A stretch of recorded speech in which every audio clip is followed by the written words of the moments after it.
દર્શક મિત્રો, નીકળતા ગુજરાત ન્યૂઝમાં આપનું સ્વાગત છે। ભરૂચ ખાતેથી રૂપિયા 102.30 કરોડના વિકાસના 12 જેટલા પ્રકલ્પોનો વિકાસ કાર્યોનું લોકાર્પણ અને ખાતમુહૂર્ત કરતા રાજ્ય કક્ષાના મંત્રી Kunvarjibhai Halpati. GP arts and science college auditorium Bharuch ખાતે ગુજરાત સરકાર દ્વારા 102.30 કરોડના ખર્ચે જિલ્લાના વિકાસના 12 જેટલા પ્રકલ્પોના લોકાર્પણ અને ખાતમુહૂર્ત કરતા આદિજાતિ વિકાસ, શ્રમ અને રોજગાર, ગ્રામ વિકાસ વિભાગના રાજ્ય કક્ષાના મંત્રી કુંવરજીભાઈ હળપતિએ તકતીનું અનાવરણ કરી વિકાસ કાર્યોની ભેટ આપી હતી। આ તકે ભારે વરસાદ બાદ ખરાબ થયેલા રોડ રસ્તાનું તાકીદે રિપેરિંગ કામ પણ ભરૂચ જિલ્લામાં સૂચનાથી થયું છે અને ગણતરીના સમયમાં આ રોડ રસ્તાનું પેચવર્કનું કામ કરી મોટરેબલ બનાવવામાં આવી રહ્યા છે। જિલ્લાની પાયાની તમામ સુવિધાઓમાં વધારો થતો રહે તે માટે આવનારા સમયમાં ભરૂચ જિલ્લામાં વિકાસની સરવાણી હંમેશા વહેતી રહેશે।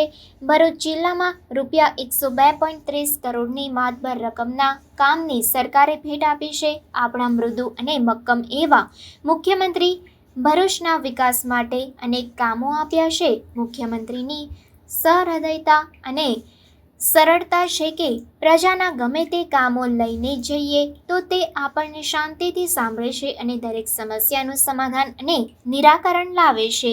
તેમણે ક્યારેય કોઈને ના નથી પાડી, હસતા મોઢે તેમણે વિકાસના કામોની ભેટ આપી છે। આ તકે મુખ્યમંત્રીની કાર્યશૈલીને તેમણે હૃદયથી બિરદાવી હતી। બ4ના જરૂરી સુધારા સામેલ પત્રક મુજબ મંજૂર રાખવા બાબત આપને મોકલી આપવામાં આવેલ છે।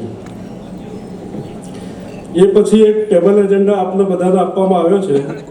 રાજ્ય સરકારશ્રીના કૃષિ અને સહકાર વિભાગના ડ્રાફ્ટ નોટિફિકેશન ક્રમાંક GHKH 109/2024 ACD AMR E file 2/2023-2079 CHH તારીખ 16/8/2024 ના ગવર્મેન્ટે એક ડ્રાફ્ટ નોટિફિકેશન જાહેર કરેલ છે અને એમાં જે સહકારી સંસ્થાના પદાધિકારીઓ છે એમનું જે અસર કરતા હોય એમના ડેલી એલાઉન્સ, સિટિંગ ફી અને ટ્રાવેલિંગ એલાઉન્સ માટે સરકારશ્રીએ સૂચનો આપણને મોકલેલ હતા।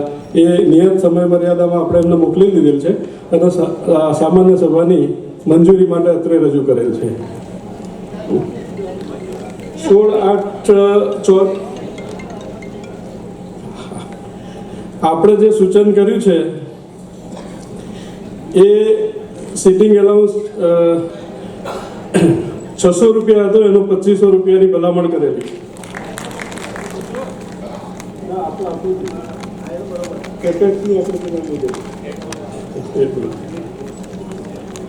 અને જે મેક્સિમમ રેટ ડેલી એલાઉન્સનો હતો એ 350 હતા, એને 700ની ભલામણ કરેલી છે।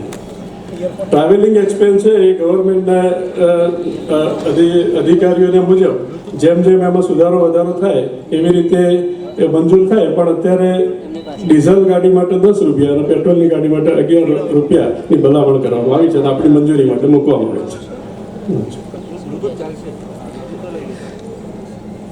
આ સાથે એજન્ડાની કામગીરી પૂરી કરીએ છીએ।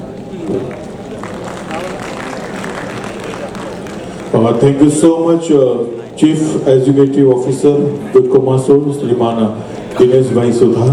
આપ દ્વારા એજન્ડા મુજબની આ સાધારણ સભાની કામગીરી પ્રસ્તુત થઈ।